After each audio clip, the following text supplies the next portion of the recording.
everybody, welcome to new lecture of CA inter strategic management. आप लोगों ने last lecture में मेरे पास बुक की रीडिंग करनी स्टार्ट की थी और पेज नंबर 3 हमने पूरा पढ़ लिया था।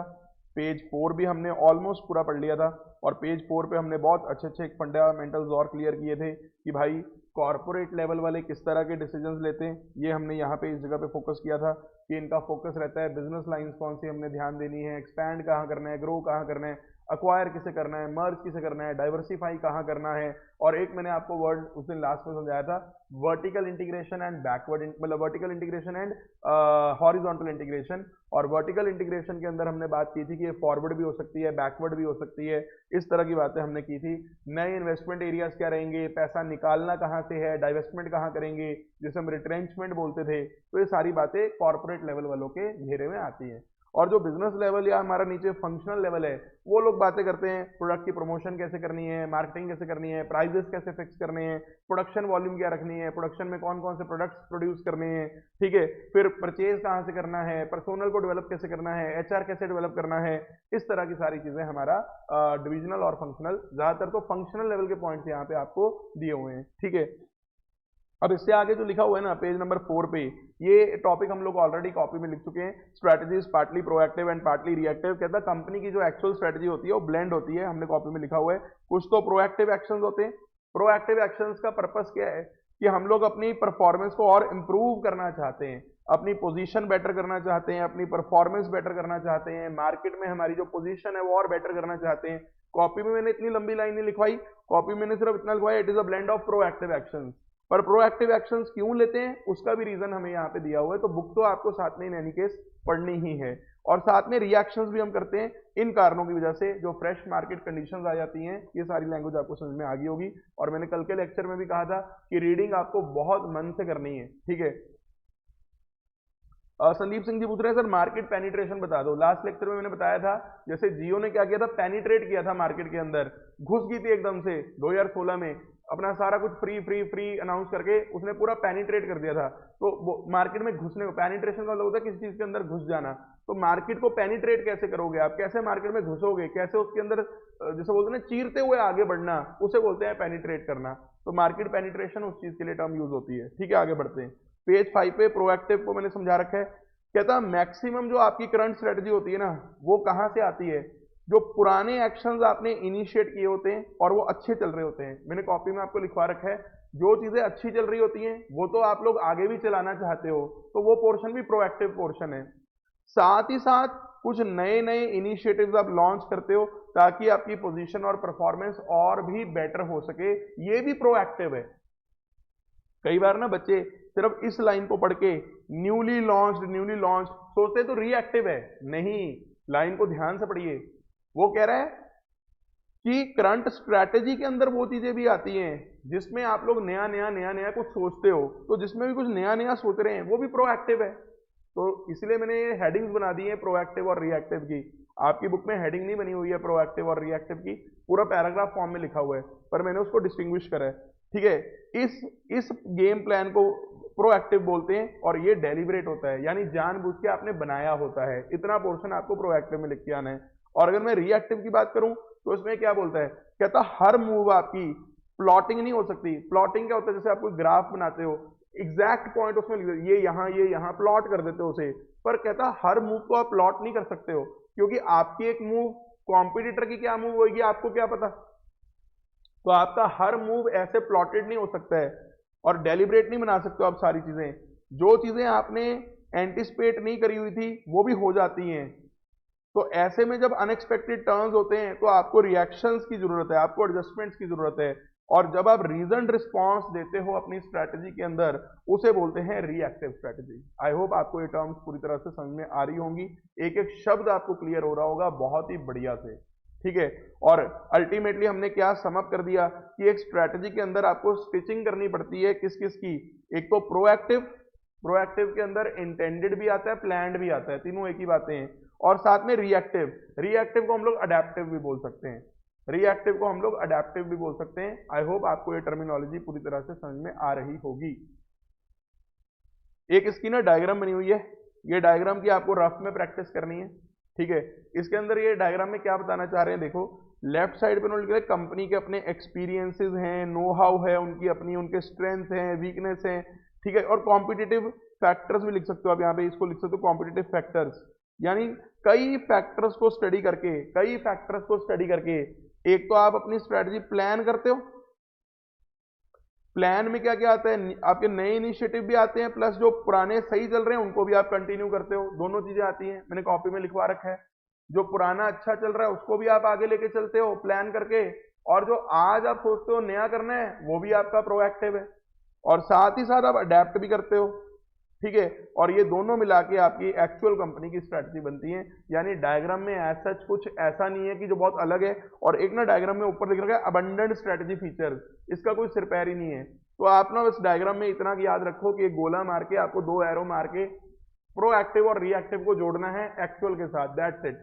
बाकी इस डायग्राम में ऐसा कुछ नहीं है जो कुछ मैं आपको ग्राफिकली समझाऊं कि यहाँ पे ये यहाँ से ही जा रहा है, एरो यहाँ से वहां जा रहा है, ऐसा कुछ नहीं है। एक सर्कल, सर्कल को दो एरोस के साथ जोड़ के एक्चुअल के साथ मिलाना है। एक प्लान्ड है और एक रिएक्टिव है। प्लान्ड को हम लोग प्रोएक्टिव भी बोल सकते हैं, ठीक है। एकम जी पूछ रहे हैं सर प्रोएक्टिव में ओवरऑल पोजीशन इंप्रूव कैसे होगी? क्या बात कर रहे हो सर, क्या बात कर रहे हो एकम जी, ये क्वेश्चन आपने बिल्कुल बिना सोचे पुट इन करा है। क्यों सर? बेटा ये कैसे मतलब आप ये कहना चाह रहे हो कि अगर मैं प्लान्ड वे में चलूंगा तो मेरी इंप्रूवमेंट नहीं होगी? कैसे होगी इंप्रूवमेंट? बेटा क्यों नहीं होगी? जो आदमी प्लानिंग के साथ चलेगा, एडवांस में चलेगा, क्यों नहीं उसकी इंप्रूवमेंट होगी? अब आप लोग रिजल्ट से पहले अगर पढ़ रहे हो सीए फाउंडेशन की, आप प्रोएक्टिव होकर पढ़ रहे हो, क्या इसका इंपैक्ट आपके रिजल्ट की परफॉर्मेंस में नहीं आएगा? बिल्कुल आएगा। ये तो अंडरस्टूड है कि अगर मैं वेल इन एडवांस प्लान करके चीजें चलूंगा तो मेरी इंप्रूवमेंट होने के चांस हैं।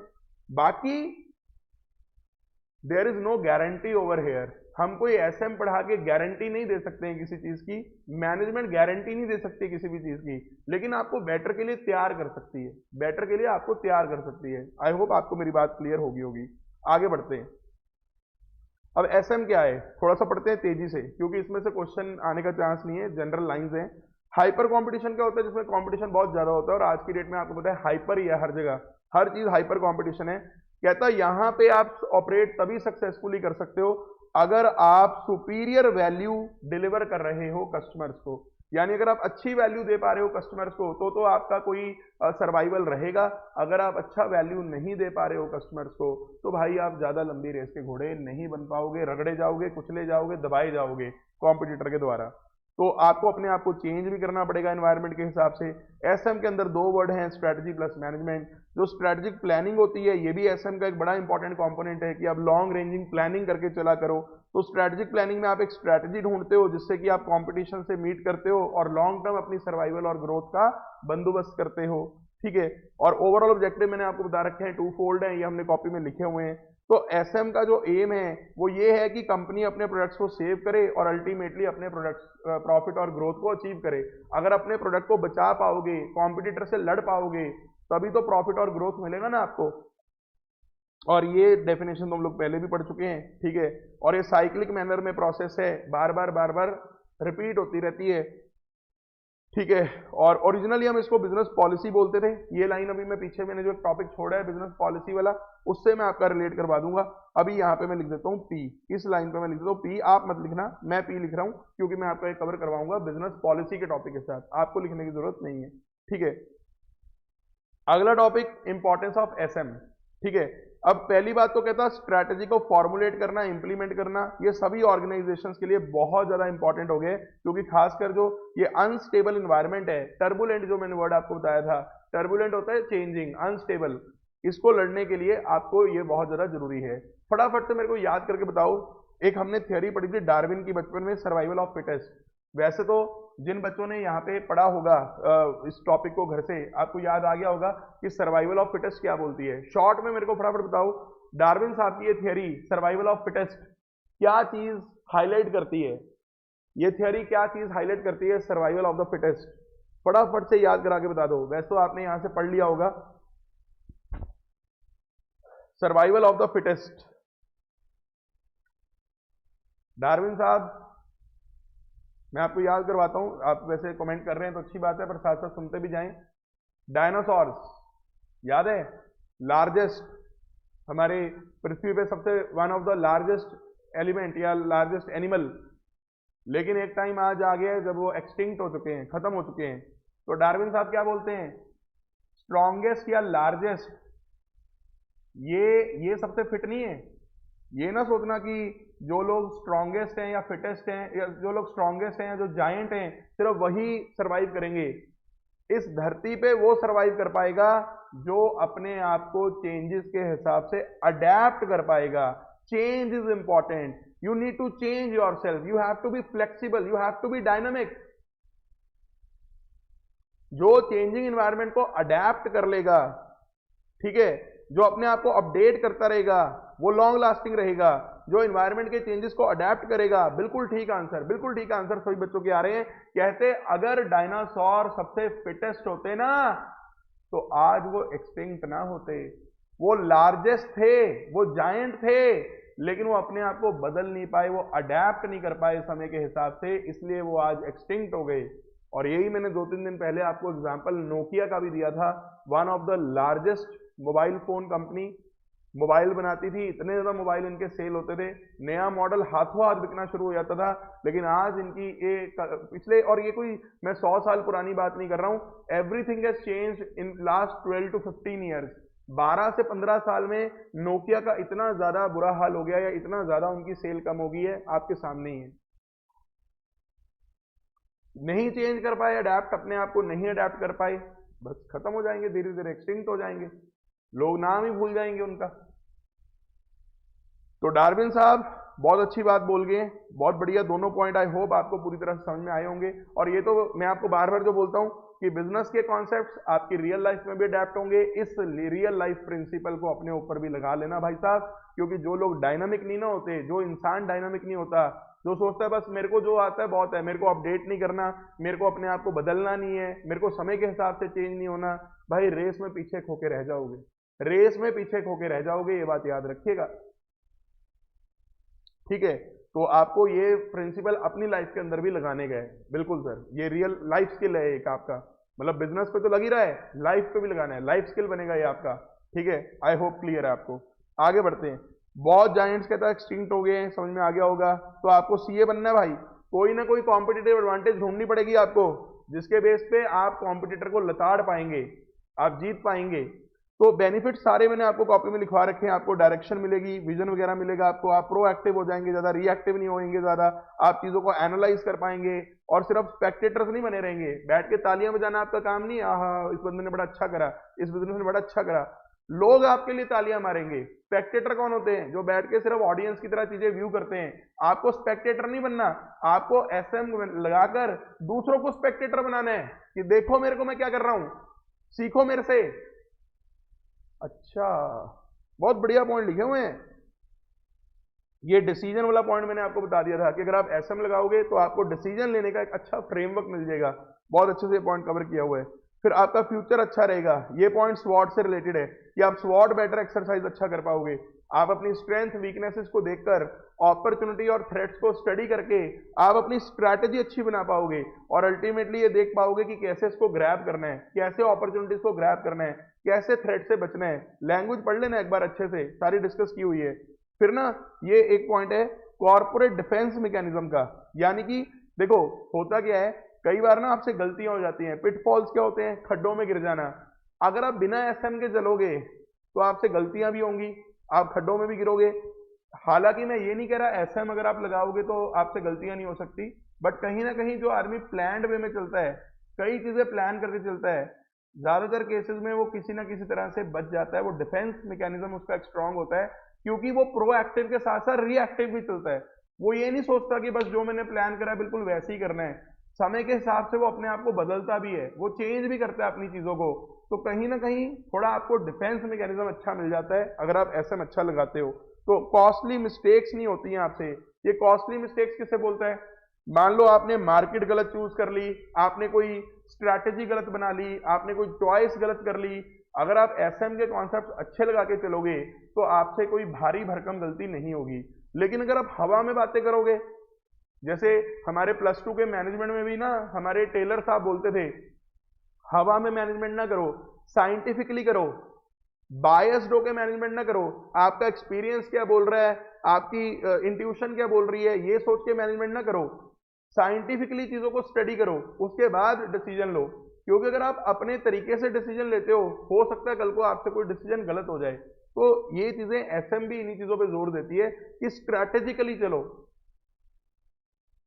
बायस्ड होके या इंट्यूशंस पे काम ना करो, चीजों को स्टडी करो, रिसर्च करो, फैक्ट्स को इकट्ठा करो, फिर जाके अपना सारा रणनीति बना के अपना काम करो, आपसे गलतियां कम होंगी कंपैरेटिवली। फिर आपका लॉन्गेविटी बढ़ेगा बिजनेस का, यानी कि एज बढ़ेगी, आप पढ़ ही सकते हो। और कोर कॉम्पिटेंसीज और कॉम्पिटेटिव एडवांटेज वाला पॉइंट मैंने आपको कॉपी में भी लिखवा रखा है और वहां भी समझा रखा है, यहाँ भी मैं आपको लिखवा देता हूँ कि ये कोर कॉम्पिटेंसीज का टॉपिक है, ये हम लोग चैप्टर 2 में बहुत अच्छे से पढ़ेंगे, ठीक है। यहाँ पे ये कोर कॉम्पिटेंसीज का टॉपिक हमारा चैप्टर 2 में आ जाएगा, कॉपी में भी मैंने आपको ये लिखवा रखा है। बढ़ते हैं आगे, एसएम के लिमिटेशंस क्या हैं, कॉपी में लिखवाए हुए हैं भाई। इन्वायरमेंट बड़ा कॉम्प्लेक्स है, टर्बुलेंट है, यानी कि इसे अंडरस्टैंड करना बड़ा मुश्किल है। फ्यूचर शेप के बारे में एस्टिमेट करना टेरेबली गलत हो सकता है, और आपके सारे प्लान्स हो सकता है इंडेंजर हो जाए। एक वर्ड यूज किया, जेओपर्टाइज, इसे बोलते हैं इंडेंजर, यानी आपके सारे के सारे प्लान्स हो सकता है गलत हो जाए, ठीक है। तो ये बहुत ध्यान रखिएगा कि अगर आप गलत एस्टिमेशंस करके गलत कंक्लूजन निकाल के अगर आप प्लान्स बनाओगे तो हो सकता है आपको मुंह के बल गिरना पड़े, इस चीज का आपको ध्यान देना पड़ेगा। इसके अलावा कहता इन्वायरमेंट ऑर्गेनाइजेशन को बड़ा अफेक्ट करता है, क्योंकि आपको सप्लायर से भी डील करना है, कस्टमर से भी डील करना है, गवर्नमेंट से भी डील करना है, कई लोगों से डील करना है आपको। इन्वायरमेंट में एक भी चीज चेंज होती है, बिजनेस के एनवायरमेंट में एक भी चीज चेंज होती है, उसका डायरेक्ट इंपैक्ट आपकी परफॉर्मेंस पे आ सकता है। अब यहाँ ना एक एग्जांपल दिया इन्होंने, जर्मन मोटर कंपनी, इन्होंने नाम नहीं लिखा कोई, फटाफट बताओ जर्मन मोटर कंपनी में कौन कौन सी आती हैं, कोई मोटर कंपनी बताओ जर्मन की, लेट्स सी किसको आइडिया है। जर्मनी के कुछ गाड़ियों के मैन्युफैक्चरर बताओ भाई फटाफट से, देखते हैं कौन कौन से पता है आपको, थोड़े बहुत मेरे को भी पता है, अगर आपको पता है तो आप भी बताओ जर्मन मोटर कंपनीज में कौन कौन आ जाती है भाई। हालांकि इन्होंने स्पेसिफिकली कोई नाम नहीं लिखा, ये स्टडी मटेरियल का एग्जांपल है, तो हम भी कोई पेपर में नाम नहीं लिख के आएंगे, ऐसे एग्जांपल लिखाएंगे, पर फिर भी जर्मन मोटर कंपनीज में कौन कौन सी कंपनीज के नाम आपको पता है, फटाफट से मेरे को बताइएगा। सर 2 मिनट बस हम गूगल कर लें फिर बताते हैं आपको। चलो खैर मैं आपको बता देता हूँ फटाफट से, मैं कमेंट सेक्शन में वेट कर रहा था वैसे आपकी, अभी तक कोई कमेंट नहीं आया, फटाफट कमेंट कर दो भाई अगर कोई नाम पता है। लेकिन बड़े बड़े जो नाम है, BMW, ठीक है भाई, Hyundai नहीं है मेरे हिसाब से, Hyundai नहीं है मेरे हिसाब से, ये जापानीज या कोरियन है, अब चेक कर लीजिएगा। लेकिन जर्मन में मेरे को जो पता है वो हमारे जो रॉयल ब्रांड्स है ना, BMW, ऑडी, पॉर्श, फॉक्सवैगन, और हमारा ये क्या फोर्ड, फोर्ड तो बंद होगी इंडिया में, लेकिन ये जर्मन है सारे, ठीक है बिल्कुल सही, ऑडी, BMW, मर्सिडीज, बिल्कुल सही बिल्कुल सही, ये सारे जर्मन है, बहुत ही बढ़िया। Hyundai चेक कर लेना भाई, मेरे हिसाब से Hyundai जर्मन नहीं है, मेरे हिसाब से Hyundai जर्मन नहीं है, ठीक है जी, बिल्कुल सही। 3 नाम मेरे पास आए हैं, बिल्कुल सारे रॉयल नाम, मर्सिडीज, ऑडी, BMW, और एक रॉयल नाम मैंने बताया पॉर्श, ठीक है। तो ये फॉक्सवैगन भी और हमारा ये फोर्ड भी, ये सारे जर्मन मैन्युफैक्चरर्स हैं। तो यहाँ पे एग्जांपल देख लेते हैं, फटाफट से गौर कीजिएगा सारे बच्चे। कहता जर्मन मोटर कंपनी ने क्या करा, एक इंटरनेशनल कार ब्रांड को बाय कर लिया, खरीद लिया, ठीक है। क्यों खरीदा था, स्ट्रैटेजिकली ग्रो करने के लिए, कि भाई हम तो और ग्रो करेंगे, अगर मैं इस ब्रांड को खरीद लूं, ये भी मेरे साथ जुड़ जाए, तो हमारी मार्केट में और डिमांड बढ़ जाएगी, ठीक है। अब सोचा बड़ा अच्छा, देवर कॉन्फिडेंट, बड़े कॉन्फिडेंट से कहते हैं हम, और पता है कॉन्फिडेंट किस चीज को लेके थे, एक वर्ड है बड़ा प्यारा, synergy, synergy, synergy, synergy. Sir क्या होता है साइनर्जी, बेटा मैं तो साइनर्जी को सिंपल भाषा में बोलता हूं, मैं तो बोलता हूं साइनर्जी को 1 + 1 = 11, 1 और 1 11। मेरे लिए तो साइनर्जी का सिंपल एग्जांपल मतलब है 1 + 1 = 11। सर मतलब एक बड़ी कार कंपनी जब दूसरी बड़ी कार कंपनी को साथ में जोड़ लेगी अपने साथ, तो दोनों की जो बेनिफिट, दोनों का जो वो है ना एक पावर है, वो दुगना नहीं होगा, बहुत ज्यादा हो जाएगा। चलो दुगना तो होगा ही, दुगने से भी शायद ज्यादा हो जाए। इसे बोलते हैं साइनर्जिस्टिक एडवांटेज, कि जब 2 कंपनीज इकट्ठी होंगी तो उनका जो ओवरऑल जो मार्केट में जो उनका परफॉर्मेंस होगा, ऐसा उम्मीद है कि वो बहुत अच्छा हो जाएगा। होगा नहीं होगा वो बात की बात है, लेकिन उन्होंने सोचा स्ट्रैटेजिकली बड़ा कि लॉन्ग टर्म में हमें बहुत साइनर्जी बेनिफिट मिलेगा, और उन्होंने डील कर ली। ये हुआ होगा 2019 में।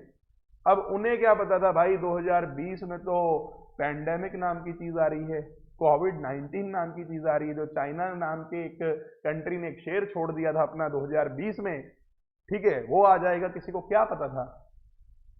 और सारा ऑटोमोटिव बिजनेस तो लास्ट ईयर बड़ा इंपैक्टेड रहा है, खासकर 2020 में तो साइकिल ही बिकते रहे हैं लास्ट ईयर, तो लोगों को साइकिलिंग के शौक चढ़ गए थे, गाड़ियां तो खड़ी रही गराज के अंदर।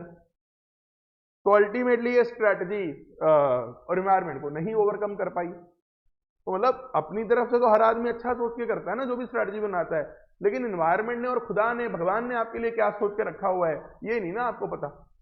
तो आई होप आपको पहला पॉइंट और पहला एग्जांपल पेपर में आप लिखने के लिए क्लियर हो। सर ये एग्जांपल हम पेपर में लिख के आ सकते हैं? बिल्कुल लिख के आ सकते हो, ये आपके स्टडी मटेरियल का एग्जांपल है, बिल्कुल लिख के आइए पेपर में, कोई दिक्कत नहीं है। Okay sir. Time consuming process है, ये मैं कॉपी में समझा चुका हूँ बहुत बढ़िया से। कॉस्टली प्रोसेस है, ये भी हम बहुत अच्छे से सिखा चुके हैं। और कहता छोटी ऑर्गेनाइजेशन जिसमें रिसोर्सेज बड़े लिमिटेड होते हैं उनके लिए तो भैया ये बहुत ही ज्यादा मुश्किल है। अब एक आपके घर के आसपास जो किराने की शॉप है उसके पास कहाँ ऐसे स्ट्रेटेजिक मैनेजर हैं कि कल को वो बैठ के अमेजोन के साथ या फ्लिपकार्ट के साथ कंपीट कर लें, ठीक है। तो वो चीज़ है, उनके पास एक्सपर्ट्स बहुत तगड़े हैं, ठीक है। और उसके बाद ये एक पॉइंट मैंने बताया था धमाल फिल्म वाला कि भाई सभी लोग स्ट्रैटेजिकली चल रहे हैं, सिर्फ आपने ही नहीं एसएम पढ़ी है, सारे लोग दिमाग लगा के कर रहे हैं। तो कहता बड़ा डिफिकल्ट है कि जो प्लानिंग आप कर रहे हो दूसरा बंदा क्या प्लान कर रहा है आपको क्या पता।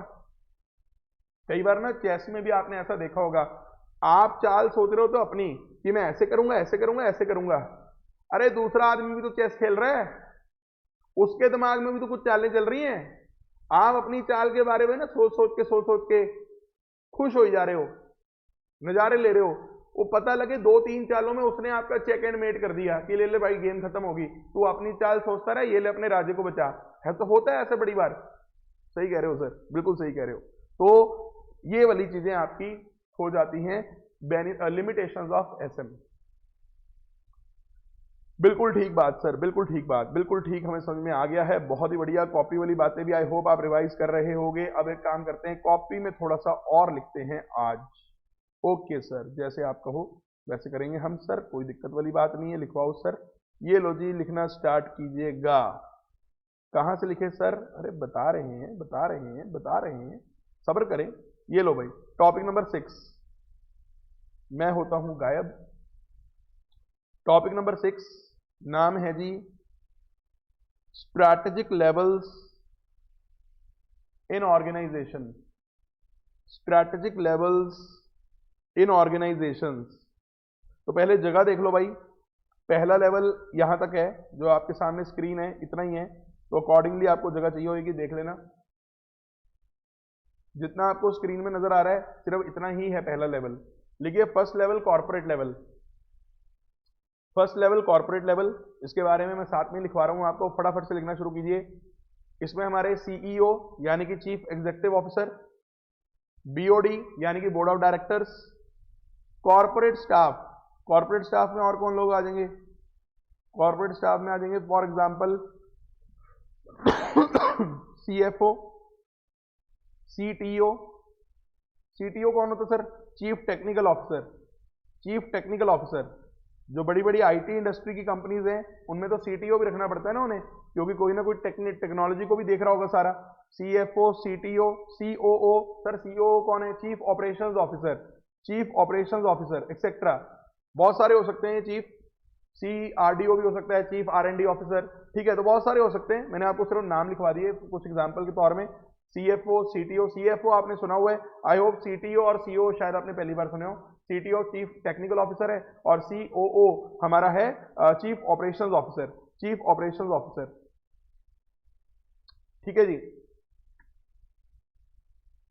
आई होप ये क्लियर होगा आपको पहला पॉइंट। एक छोटी सी बात और भाई, जो बच्चे क्या मैक्सिमम बच्चे अभी ऑनलाइन लेक्चर्स लगा रहे हो, तो प्लीज हमने ऑब्जर्व करा है सीए फाउंडेशन में +1 +2 में जो भी लेवल्स हम पढ़ाते हैं, बेटा ज्यादा प्रोलॉन्ग्ड ईयरफोन्स का यूज ना कीजिएगा। ईयरफोन्स का यूज ज्यादा लंबे समय के लिए ना प्रयोग कीजिएगा। ईयरफोन्स की जगह प्रेफरेबल रखिएगा हेडफोन्स। हेडफोन्स में भी कम वॉल्यूम पे सुनिएगा लेक्चर्स को।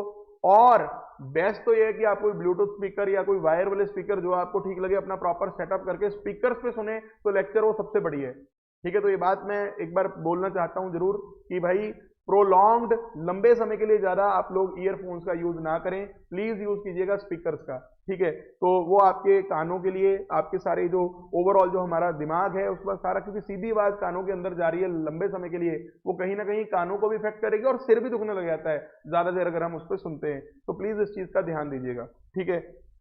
चलते हैं आगे। भाई ये जो लोग हैं ये एपेक्स ऑफ डिसीजन मेकिंग है, ये लोग एपेक्स ऑफ डिसीजन मेकिंग है। जैसे हमारी जुडिशरी का एपेक्स है सुप्रीम कोर्ट, एक ऑर्गेनाइजेशन में डिसीजन मेकिंग का एपेक्स है कॉर्पोरेट लेवल। उसके बाद एक वर्ड लिखा है मैंने, CEO is the principal GM, CEO is the principal GM. और यहां मैं अपने आप को रोक नहीं पा रहा हूं, वैसे तो आपको सीए फाउंडेशन की याद आ गई होगी, जहां मैं आपको क्लियर करता हूं कि भाई एक होता है प्रिंसिपल, हाँ सर ये तो याद आ गया हमें, आपका सीए फाउंडेशन का पहला लेक्चर, बिल्कुल सही। और एक होता है प्रिंसिपल, बचपन से ये दोनों वर्ड हमने सुने हुए हैं, PAL और PLE, पर फिर से मैं शॉर्ट में याद करवाता हूं। PLE वाला प्रिंसिपल होता है सिद्धांत या कोई कॉन्सेप्ट, ये वाला होता है कॉन्सेप्ट।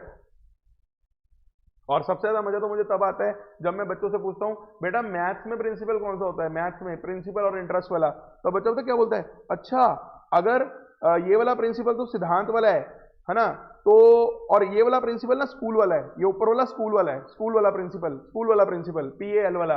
अब बच्चा कंफ्यूज कि यार ये मैथ्स में कौन सा प्रिंसिपल होता है, बच्चा कहता है स्कूल वाला प्रिंसिपल थोड़ी होगा मैथ्स में, मैथ्स में पक्का ये वाला प्रिंसिपल होता होगा PLE वाला, वही गलती हो जाती है। मैं बोलता हूं बेटा मैथ्स में भी ये वाला प्रिंसिपल है स्कूल वाला। सर क्या बात कर रहे हो, स्कूल वाला प्रिंसिपल क्या कर रहा है मैथ्स के अंदर, अरे सुनिए ये एक्चुअल में स्कूल वाला प्रिंसिपल नहीं है, ये PAL का मतलब होता है मेन, ये प्रिंसिपल का मतलब होता है main main main main main.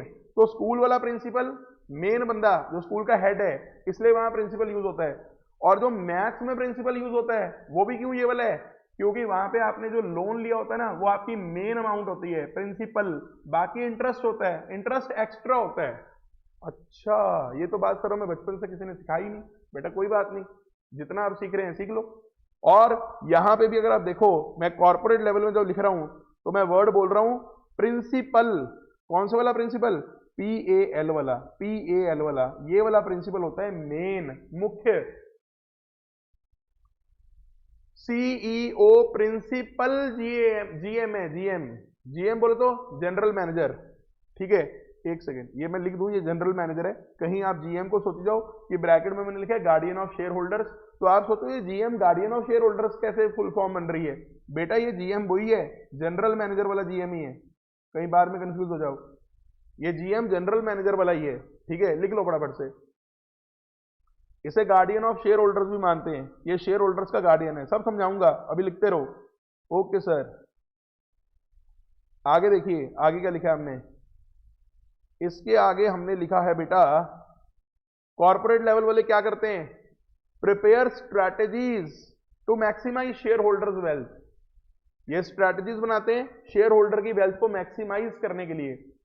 Okay sir इनके रोल्स क्या हैं, रोल्स बताओ, ये लो जी रोल, एरो मार दो बिंगे टेढ़े टेढ़े मेढ़े जैसे मैंने मारे हुए हैं, टेढ़े मेढ़े रोल्स के एरो।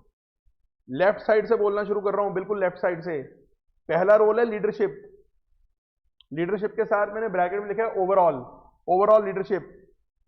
फिर लिखे formulating strategies that span, span का यहां पे है spelling SPAN, that span individual businesses. Sir क्या मतलब हुआ इसका, अरे छोड़ो ना लिखो तुम, मैं अपने आप समझा दूंगा क्या मतलब है किसका, आगे बढ़िए आप। Okay sir determining what businesses it should be in,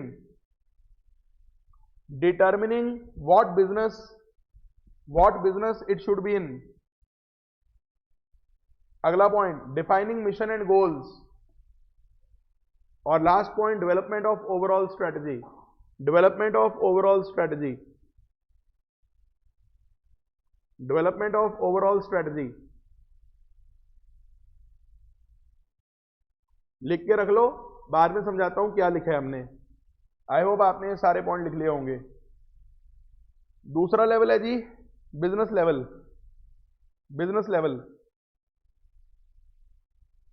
business level को हम लोग डिविजनल लेवल भी बोलते हैं, ये मैं आपको पहले बता चुका हूं, बिजनेस लेवल को हम लोग डिविजनल लेवल भी बोलते हैं। और बिजनेस लेवल के साथ मैंने लिखा है business unit is a self contained division, business unit is a self contained division, business unit is a self contained division, bracket में लिखा है लेफ्ट साइड पे, और राइट साइड में हमने लिखा है पहला बुलेट डेवलप स्ट्रैटेजी। सर इसके लिए जगह कितनी चाहिए बेटा, बस ये 3 पॉइंट ही है, इसके नीचे तो एक छोटा सा नोट आएगा ये वाला, ठीक है, तो इसके अकॉर्डिंगली आप जगह जगह देख लेना। ये जो मैंने क्या है बादल, बड़ा सा बादल, ये बड़े से बादल में जो मैंने रखा हुआ है तो आप अगले पेज पे भी लिख लोगे चलेगा, लेकिन ये 3 पॉइंट इकट्ठे आ जाए तो बढ़िया है, जो रेड पेन से लिखे हुए हैं। हेडेड बाय प्रिंसिपल, यहां भी पीएल आ गया, सर यहां भी जीएम आ गया, प्रिंसिपल जीएम यहां भी आ गया, बिल्कुल आ गया बेटा, लिख दो आप, headed by principal GM at business level, headed by principal GM at business level, और बिजनेस लेवल मैनेजर और डिविजनल मैनेजर, इसे principal GM at business level भी बोलते हैं, इसे बिजनेस लेवल मैनेजर भी बोलते हैं, इसे डिविजनल मैनेजर भी बोलते हैं। और तीसरा बुलेट है ट्रांसलेट, ये क्या करते हैं और ट्रांसलेट करते हैं, क्या ट्रांसलेट करते हैं sir, general directions, general directions that come from corporate level, that come from corporate level into strategies for individual businesses, translate general directions that come from corporate level into strategies for individual businesses। Okay sir, okay, आगे बढ़िए sir. इसके नीचे एक point लिखना है बादलों में, both the above levels have general managers, both the above levels, कौन से both the above levels, corporate और business level, both the above levels have GMs, दोनों में ही जीएम बैठे हैं, पर इनमें फर्क क्या है,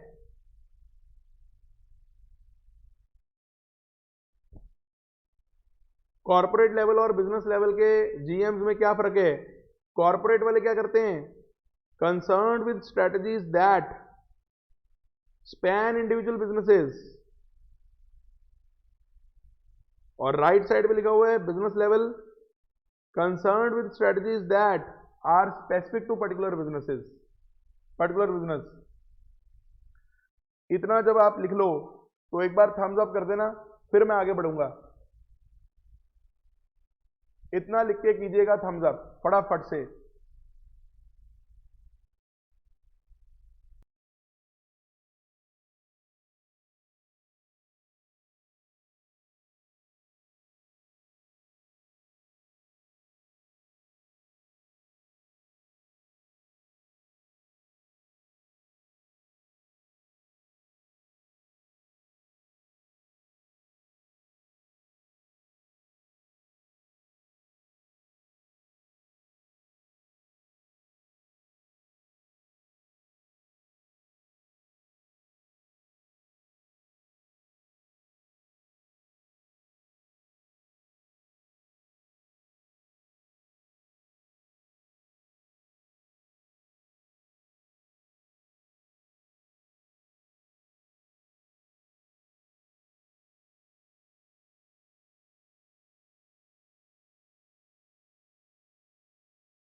बच्चे आराम से धीरे धीरे धीरे धीरे लिखते हुए कि चलो आराम से, अभी तो सर ने बोला है कमेंट करो, मस्ती मारो, अभी भाई इतना समय नहीं लगना चाहिए, थोड़े से थम्स अप आ गए हैं, थोड़े सब आने शुरू हो गए हैं, चलो बहुत बढ़िया, मेरे ख्याल टाइम तो काफ़ी मिल गया आपको लिखने के लिए, अब आप थम्स अप जानबूझ के नहीं भेजेंगे मेरे को पता है, अब आने शुरू हो गए हैं, चलो ठीक है सर, नहीं सर नहीं सर ऐसी बात नहीं है, हम अभी लिख रहे थे सर इसलिए मैंने थम्स अप किया था, ऐसे क्यों सोचते सर आप हमें, हाँ कमाल है सर, चलो ठीक है भाई, ठीक है, बहुत सारे थम्स अप आ गए अब।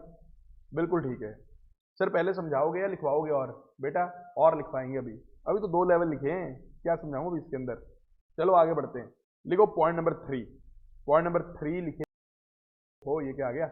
Next lecture will start soon आ गया था, कोई बात नहीं, हो जाता है। लिखो फंक्शनल लेवल।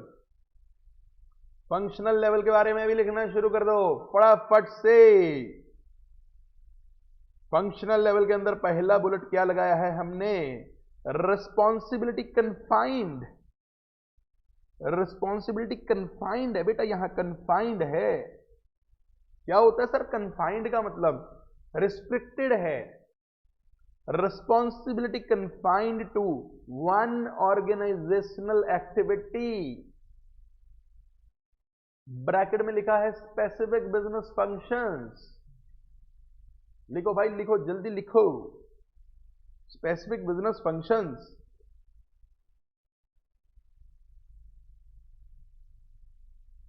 दूसरा बुलेट लगाएं, develop functional strategies to achieve strategic objectives set by other two levels. Set by other two levels.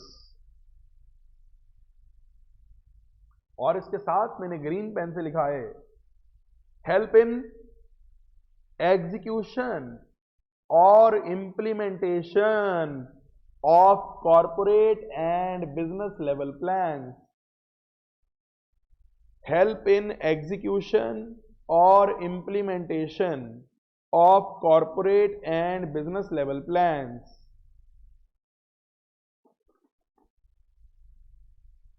और आखिरी बुलेट चल रहा है provide information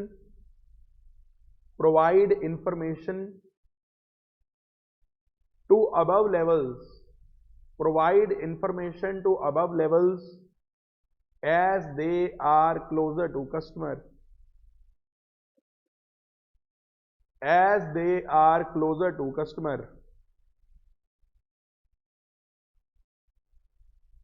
As they are closer to customer.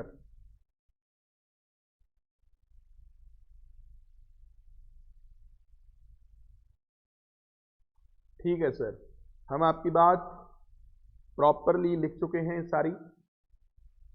अब सर थोड़ा सा ना हमें जो आपने लिखवाया है ऊपर वो थोड़ा सा ना सर अब हमें ना मतलब ना सर थोड़ा सा हमें ना मतलब समझा भी दो सर। अब बेटा ये लिख लो, थम्स अप कर दो, फिर मैं आगे चलता हूँ फटाफट से।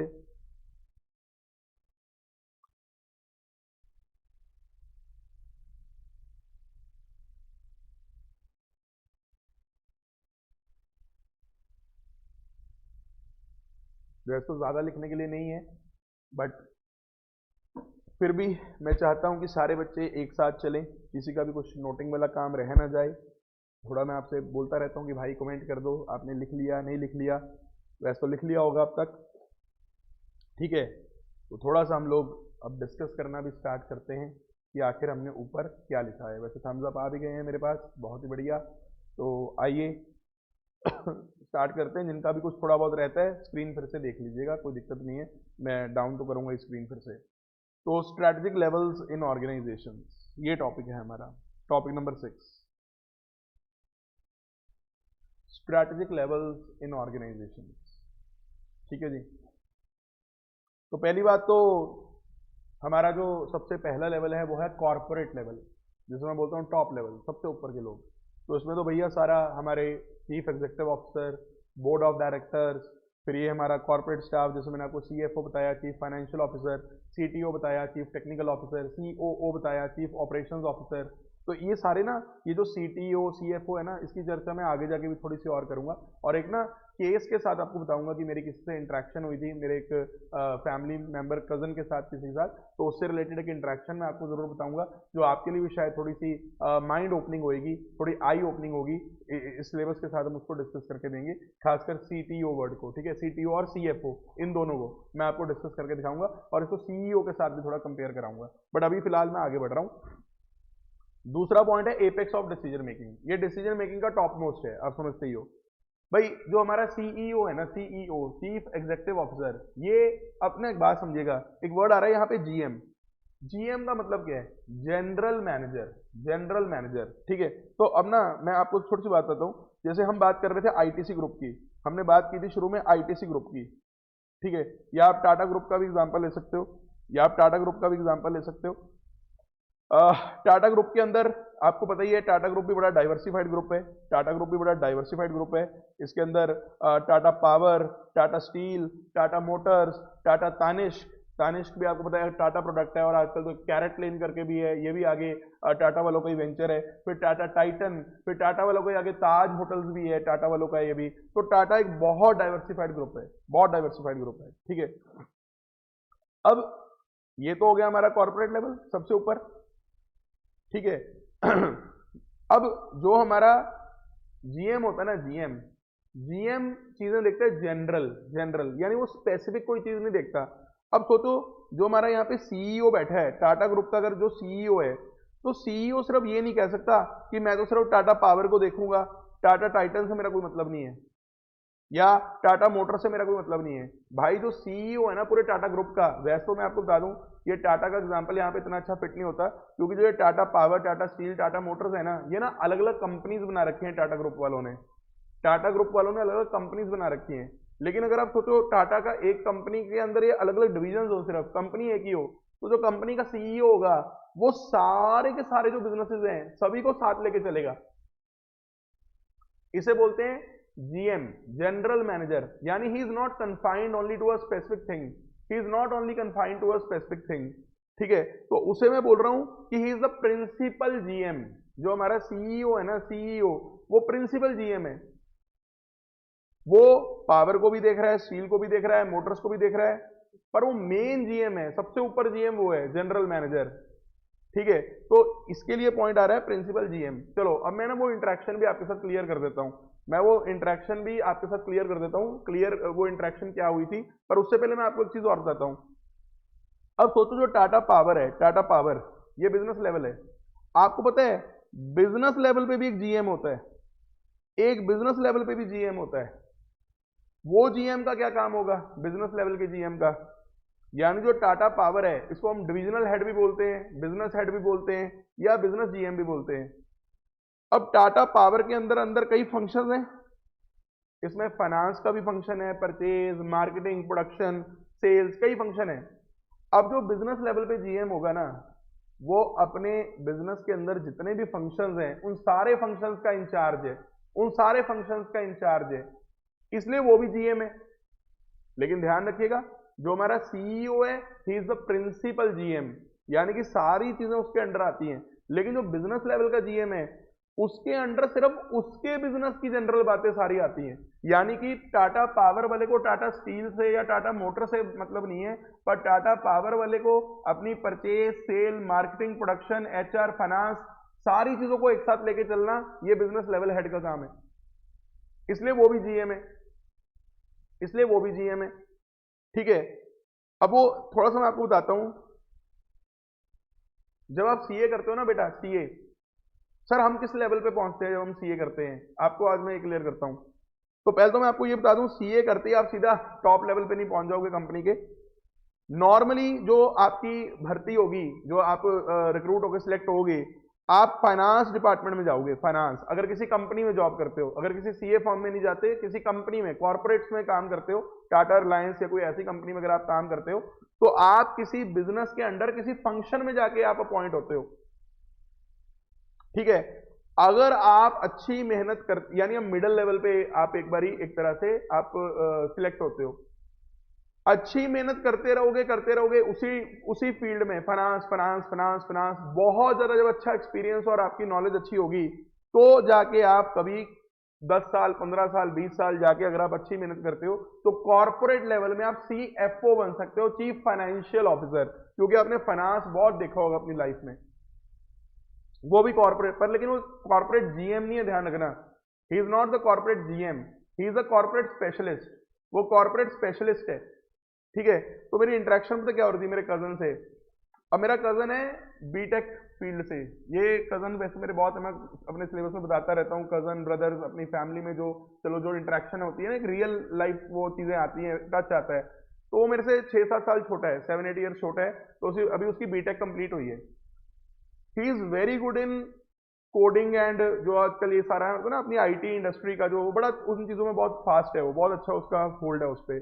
तो ना मैंने उसे बोला, मैंने कहा अब तेरी बीटेक होगी है, जॉब वॉब उसकी प्लेसमेंट होगी थी। मैंने कहा तू ना कोशिश करियो अगर हो सका कि ना बीच में ना थोड़ा सा एक्सपीरियंस लेके एमबीए वगैरह कर ले, तू एमबीए वगैरह कर ले। तो पहले तो उसने सुना, फिर उसका क्वेश्चन, स्वाभाविक सा क्वेश्चन कि यार अब मेरी बीटेक होगी है, अब मेरी जॉब लगी है, और अब मुझे क्या करना है, एमबीए क्या करनी है भाई, एमबीए। तो मैंने उसे सिर्फ एक आंसर दिया, मैंने कहा देख, तेरा जो कैलिबर है, तू सीटीओ बन सकता है कंपनी में, थोड़ा उसको ना बड़ा पोस्ट के हिसाब से। मैंने कहा हमने सीटीओ नहीं, हमने सीईओ बनना है। मैंने कहा हमने सीटीओ नहीं, हमने सीईओ बनना है। कल को अगर अपना अपना स्टार्टअप भी कर रहे हैं ना, हम अपना स्टार्टअप भी कर रहे हैं, वहां भी हम सीईओ बनेंगे ना। और अगर हम कभी जॉब भी कर रहे हैं, अब सुंदर पिचाई है जो हम गूगल का नाम सुनते हैं, ही इज नॉट द सीटीओ। अगर आप उसका बैकग्राउंड देखोगे, है वो आईआईटीएन, लेकिन आईआईटी से उसने बाद में एमबीए भी करा, बाद में उसने एमबीए भी करा। तो एमबीए करके लोग आपको इंडस्ट्री में एक एज अ बिजनेस एनालिस्ट कह लो, बिजनेस मैनेजर कह लो, आपको बिजनेस की समझ और ज्यादा हो जाती है जनरल लेवल पे। तो जब मैंने उसे बोला ना सीटीओ नहीं सीईओ बनना है, भाई उसका भी माइंड और उसकी आईज दोनों चीजें ओपन हुई कि हाँ यार बात तो सही है। फिर मैंने उसको समझाया कि यार जब आप अपनी फील्ड में काम करते हो ना, यू बिकम अ स्पेशलिस्ट, आप स्पेशलिस्ट बनते हो। जैसे मैं आपको सीए स्टूडेंट को क्या बोल रहा हूं, जब आप सीए करते हो लोग आपको फाइनेंस, टैक्सेशन, इन चीजों का एक्सपर्ट मानते हैं, लेकिन वो ये एक्सपर्ट नहीं मानेंगे आपको एकदम से कि आप बिजनेस लेवल पे जाके सारे फंक्शंस को हैंडल कर लोगे। अब मैं ये नहीं कह रहा कि बस सीए करके सारे बच्चे एमबीए करें या कहीं से भी एमबीए करें। देखो ये भी डिपेंड करता है आप एमबीए कहाँ से कर रहे हो। तो अच्छी, अब ये तो है नहीं कि सीए करके आप एक लोकल नॉर्मल सी यूनिवर्सिटी से अगर आप एमबीए करोगे तो सीए की भी वैल्यू डिग्रेड हो जाएगी। बट मैं आपको समझाना चाह रहा हूँ प्रैक्टिकली इस सिलेबस के साथ कि अगर आप सीए के बेस पे जॉब करते हैं और उस नॉलेज को बढ़ाते हैं बढ़ाते हैं बढ़ाते हैं, नो डाउट अपनी मेहनत से आप कॉर्पोरेट लेवल पे पहुंच सकते हो। इसमें भी मैं एक चीज क्लियर कर दूं, प्रोवाइजो डाल दूं, सारे नहीं पहुंच पाओगे कॉर्पोरेट लेवल पे, भाई सबका एटीट्यूड और माइंडसेट पे भी डिपेंड करता है, आपकी मेहनत पे भी डिपेंड करता है, लेकिन आप कॉर्पोरेट लेवल तक पहुंच सकते हो। बट अपने आप को ये ना सोचना कि सिर्फ सीए के कोर्स के बेस पे you will like be regarded as a CEO. Yes, it will give you an edge, no doubt. But अगर आप चाहते हो कि मेरे को और ज्यादा अपने बिजनेस की नॉलेज को बढ़ाना है, या तो वैसे भी मेहनत करते रहो, या कहीं ना कहीं अगर कोई डिग्री बाद में हमारे पास होती है तो उसका और वैल्यू एडिशन हो जाती है। I hope I am making my self clear. यहां मैं कुछ भी सीए को डिग्रेड या एमबीए को प्रमोट नहीं कर रहा हूं, but I am trying to make you understand a realistic view कि भाई जब आप सीए करके मार्केट में जाते हो, लोग आपको फाइनेंस, टैक्सेशन, ऑडिटिंग इसका एक्सपर्ट मान के चलते हैं। नो डाउट बिजनेस हम भी बहुत पढ़ रहे हैं, एसएम पढ़ रहे हैं, फाइनल लेवल पे भी पढ़ेंगे बिजनेसेस के बारे में, but still I hope I am making my self clear कि भाई सीए का रूट आपकी मेहनत से आपको सीएफओ की तरफ लेके जा सकता है। लेकिन जो लोग सोचते हैं मेरे को बहुत मेहनत करनी है, मेरे को बहुत बड़ा बनना है, तो आपको साइड बाय साइड अपनी नॉलेज पे भी, और सिर्फ डिग्रीज नहीं, ध्यान रखिएगा, सिर्फ डिग्रीज आपको चीज नहीं दिलवाती है। भाई सुंदर पिचाई के पास अगर सिर्फ डिग्री है इसलिए वो सीईओ नहीं है, नॉलेज भी साथ में है, वो एनालिस्ट का माइंड है उसके पास, वो मेहनत है उसकी, डिग्री तो साथ में कंपनसेट करती है आपको। I hope I am making my self clear. ठीक है, सपने में यहाँ पे बड़े ही दिखाया करूंगा, हालांकि कुछ लोग सोचेंगे इतने बड़े बड़े सपने हमें क्यों दिखा रहे हो, हम कौन सा अचीव कर पाएंगे, लेकिन मेरा ऐसा मानना है बेटा, हर बच्चे की एक क्षमता होती है कि आप ये सपनों को पूरा कर सकते हो। सिर्फ आपकी मेहनत, आपकी लगन, ये चीज जिस दिन आपके अंदर आ गई, जिस दिन आपने अपने टाइम का यूटिलाइजेशन अच्छा करना शुरू कर दिया, उस दिन आपको कोई भी शक्ति यहाँ पे रोक नहीं सकती है कुछ भी अचीव करने से। तो I hope I am making my self clear. और बड़ी बातें अगर मैं आपको बताऊंगा तभी तो आप उसकी तरफ, उस डायरेक्शन की तरफ सोचना शुरू करोगे। बट अभी हमारा prime focus is on CA inter. ये भी बात मैं आपको क्लियर करना चाहता हूं कि अभी आपका फोकस सीए इंटर पे है, और सीए में पहले एक बेस अच्छा बिल्ड करो। बल्कि मैं तो ये भी रिकमेंड करता हूं पहले सीए करो, फिर उसके बाद थोड़ी जॉब में, चाहे इंडस्ट्री में, चाहे एक्सपोजर लो, उसके बाद भी अगर, आजकल तो एमबीए के कोर्सेज, एग्जेक्टिव कोर्सेज भी हैं जिसमें आप इवनिंग क्लासेस वगैरह ले सकते हो। बट प्लीज डिपेंड, ये बहुत बड़ा करेगा कि आप एमबीए कहाँ से करते हैं। सभी करें ना करें, मैं ऐसा कुछ नहीं कह रहा, जरूर करो। सीए करके भी आप एक बहुत अच्छी लिविंग और बहुत अच्छी आपकी जॉब लग सकती है। आई होप आपको मेरी बातें समझ में आ गई होंगी। ठीक है, तो ये देखिए मैंने आपको ये बताना था कि जब आप चीफ एग्जीक्यूटिव ऑफिसर बनते हो तो आप जीएम बनते हो, लेकिन जब आप सिर्फ फंक्शन तक सीमित होते हो तो आपको उस फंक्शन का स्पेशलिस्ट कंसिडर किया जाता है। ठीक है, ये मैं चीजें और आपको क्लियर करूंगा। अभी फिलहाल नेक्स्ट पॉइंट देखो क्या लिखा हुआ है। Prepare strategies to maximise shareholders wealth. ये शेयर होल्डर की वेल्थ को मैक्सिमाइज करने के लिए स्ट्रैटेजीज बनाते हैं। ये आपको समझ में आ गया होगा। इवन जब आपने +2 में फाइनेंशियल मैनेजमेंट पढ़ी थी, वहां पे हम लोग यही बोलते थे कि हमें शेयर होल्डर की वेल्थ को मैक्सिमाइज करना है। तो ये कॉर्पोरेट लेवल वाले लोग इसी चीज में लगे हुए हैं, because shareholder are the owner of the company. ठीक है भाई, रोल क्या इनके, ये ओवरऑल लीड करते हैं सबको। अब एक वर्ड आ रहा है इसमें, स्पैन। स्पैन, फटाफट स्पैन का मतलब बताएं मुझे डिक्शनरी के अंदर। डिक्शनरी के अंदर कह रहा हूं, कमेंट बॉक्स के अंदर, चाहे स्पैन का मतलब क्या है जल्दी से बताएं। सुना हुआ है आपने स्पैन ऑफ कंट्रोल करके एक वर्ड सुना होगा। स्पैन का मतलब क्या होता है, फटाफट से बताएंगे कमेंट सेक्शन के अंदर।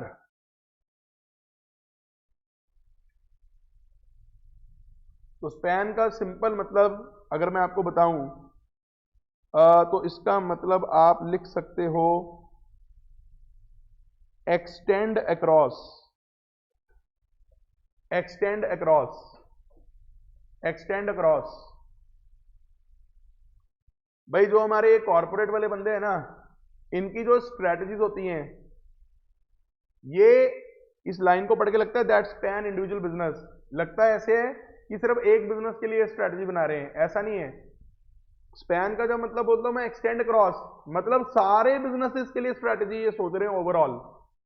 दे are not only restricted to one business. जो टाटा ग्रुप का सीईओ होगा वो सभी बिजनेसेस को लेके चलेगा साथ में। ये है स्पैन। आप +2 में से स्पैन ऑफ कंट्रोल के नाम से पढ़ते थे कि एक मैनेजर अपने नीचे कितने सबॉर्डिनेट्स को हैंडल कर रहा है, उसे आप बोलते थे span of control, wide span of control या नैरो स्पैन ऑफ कंट्रोल। इस तरह से वर्ड आपने +2 के अंदर मेरे हिसाब से पढ़ा होगा। आई होप आपको मेरी बात समझ में आ रही होगी। यहां भी स्पैन का मतलब आपको समझ में आ गया होगा। ठीक है, फिर इनके और क्या रोल हैं कि भाई कौन से बिजनेस करने हैं कौन से नहीं करने हैं। ये मैंने बुक से भी आपको पढ़ा दिया था कि अक्वायर किसे करना है, मर्ज किसके साथ करना है, एक्सपैंड कैसे करना है, ग्रो कैसे करना है, वो सारे भी इन्हीं के काम है कॉर्पोरेट वालों के। फिर मिशन वगैरह क्या रहेगा, विजन क्या रहेगा, गोल्स क्या रहेंगे, फिर हमारी ओवरऑल स्ट्रेटेजी कैसी रहेगी ये सारा काम कॉर्पोरेट लेवल वालों का है। आई होप आपको ये सारे पॉइंट समझ में आ गए होंगे। अगर मैं बिजनेस लेवल से कंपेयर करूं, बिजनेस लेवल वाले भी स्ट्रैटेजीज बनाते हैं, लेकिन बिजनेस लेवल वालों की जो स्ट्रैटेजीज हैं वो स्पैन नहीं करती सारे बिजनेसेस को, वो सिर्फ इंडिविजुअल बिजनेस के लिए स्ट्रैटेजी बनाते हैं। इसीलिए अगर आप देखो यहां पे जो मैंने आपको डिफरेंस लिखवाया है, यहां जो मैंने आपको, ये क्या हो गया, एक सेकेंड,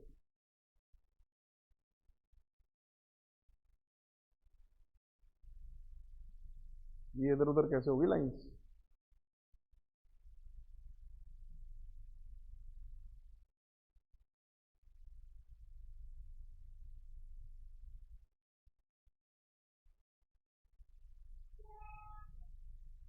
ये ट्रांसलेट वाली लाइन नीचे कैसे आ गई, चलो खैर जैसे भी है। आई होप आपको ये लाइन जो लिखी हुई थी इसके नीचे कि जो हमारे जीएम कॉर्पोरेट लेवल पे हैं वो इंडिविजुअल बिजनेसेस के लिए स्पैन करेंगे, यानी सभी को लेके चलेंगे, जबकि बिजनेस लेवल वाले मैनेजर सिर्फ अपने पर्टिकुलर बिजनेस के बारे में सोचेंगे। तो इससे आपको क्लियर हो ही रहा होगा कि किन की सोच ज्यादा ब्रॉड है।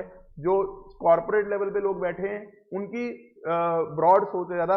हालांकि मैं एक बात बता दूं, कॉर्पोरेट स्टाफ के अंदर भी ऐसे लोग बैठे हैं जो सिर्फ अपनी फंक्शन पे फोकस कर रहे हैं, जैसे सीएफओ सीटीओ, वो सिर्फ फाइनेंस हैंडल कर रहा है, चीफ फाइनेंशियल ऑफिसर, पर वो फाइनेंस हैंडल कर रहा है सारे ग्रुप का।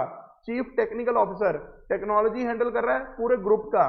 तो I hope I am making my self clear कि कैसे सीएफओ सीटीओ और सीईओ, और सोचो बड़ी कंपनीज में सीईओ सबसे बड़ा होता होगा और सीईओ रिपोर्टिंग लेता होगा सीएफओ सीटीओ सीओओ से कि भाई फाइनेंस में बताओ क्या चल रहा है, टेक्नोलॉजी में बताओ क्या चल रहा है। तो इस तरह से रिपोर्टिंग रिस्पॉन्सिबिलिटीज होती होंगी, हायरार्की होती होगी। सीईओ सबसे ऊपर होता होगा, उसे रिपोर्ट करते होगा सीएफओ सीटीओ सीओओ, इस तरह से चीजें चलती होंगी।